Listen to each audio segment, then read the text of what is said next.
Happy Sunday everyone. আজকে না সকালবেলা উঠে আমি আমার বরের সাথে খুব ঝগড়া করেছি, কারণ এত গরমের মধ্যে নিয়ে এসছে চিকেন, আর আমার একটুকু ইচ্ছে করছে না চিকেনটাকে রান্না করতে। তাই ভাবলাম রেগে মেগে চিকেনটাকে একটু পোড়া চিকেন খাওয়াবো। তাই এই পেঁয়াজগুলো পুড়িয়ে নিচ্ছি, পেঁয়াজ রসুন টমেটো সব একসঙ্গে পোড়াবো। এই যে সব দিয়ে দিয়েছি, লঙ্কাগুলো একটু পরে দিচ্ছি কারণ এইভাবে হবে না, খুব সাবধানে আমাকে পোড়াতে হবে এগুলো। এই যে টমেটোগুলো পোড়ানো হয়ে গেছে, এবার এই পেঁয়াজগুলো একটু পুরুক, মোটামুটি হয়ে এসছে, আর একটু হবে।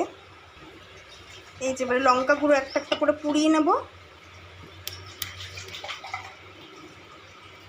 একটু টাইম লাগবে কারণ আমার সেরকম ব্যবস্থা নাই এগুলোকে যে পোড়াবো, একটা একটা করেই আমাকে পোড়াতে হবে।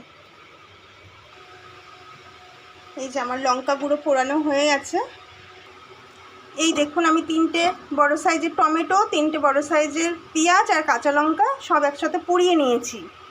এইবারে এই পেঁয়াজগুলোকে, পোড়ানো পেঁয়াজগুলোকে 4 টুকরো করে কেটে নিতে হবে।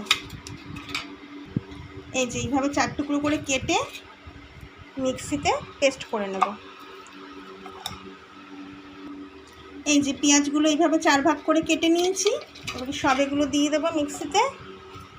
আর রসুনগুলো, এই যে পোড়া রসুনগুলো এইভাবে ছাড়িয়ে নিয়েছি, সব এগুলো দিয়ে দেবো, সব একসাথে লঙ্কাগুলো দিয়ে দেবো, টমেটো দিয়ে দেবো।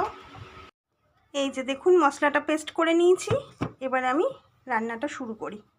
এই যে কড়াইতে তেল গরম হয়ে গেছে, একটু দিয়ে দেবো গোটা একটু তেজপাতা আর গোটা গরম মশলা, আর দেবো সামান্য একটু নুন, কারণ মশলাটা দেওয়ার সাথে সাথে না ছিটবে, তাই জন্য একটু নুন দিলাম। এবার এই মশলাটা দিয়ে দেবো পুরোটা।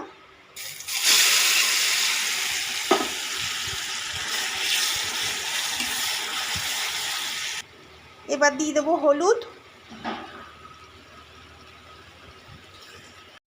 একটু কাশ্মীরি লঙ্কার গুঁড়ো, আর দেবো ধনে গুঁড়ো।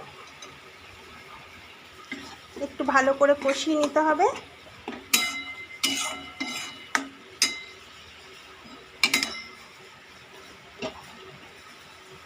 এবারে দিয়ে দেবো, এখানে আমি সেদ্ধ করে নিয়েছিলাম, প্রেসারে একটা সিটি দিয়ে চিকেনটাকে একটু সেদ্ধ করে নিয়েছিলাম। এবার এটা দিয়ে দেবো, দিয়ে ভালো করে এটার সাথে কষাবো। ভালো করে কষিয়ে নিলাম। এবার দিয়ে দেবো স্বাদ অনুযায়ী নুন।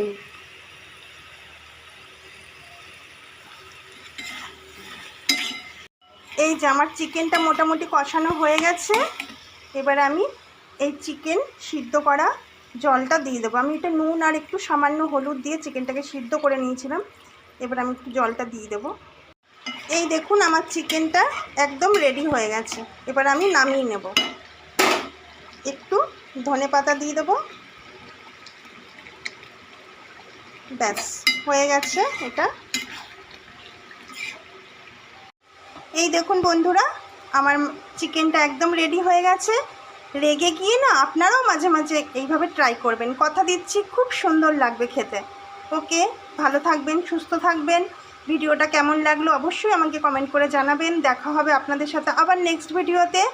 ওকে, বাই।